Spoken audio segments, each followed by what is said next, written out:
Le conflit en cours dans l'est de la RDC a créé un afflux de réfugiés en Ouganda.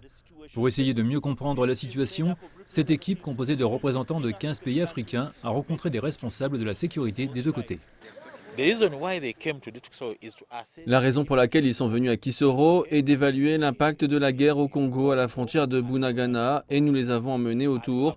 Ils ont vu des gens qui dorment sur les vérandas, ils ont vu des gens qui vivent sous les arbres, ils ont vu des gens qui sont désespérés et sans nourriture.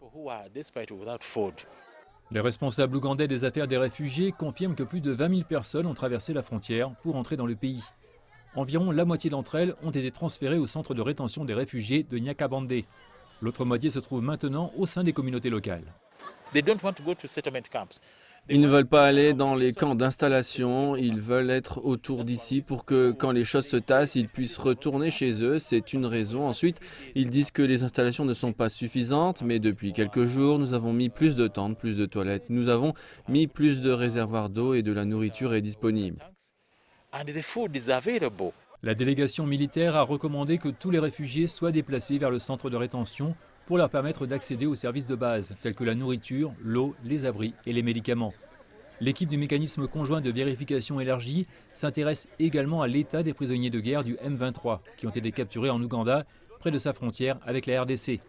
Après une évaluation complète, ils transmettront leurs conclusions et recommandations à la conférence internationale sur la région des Grands Lacs.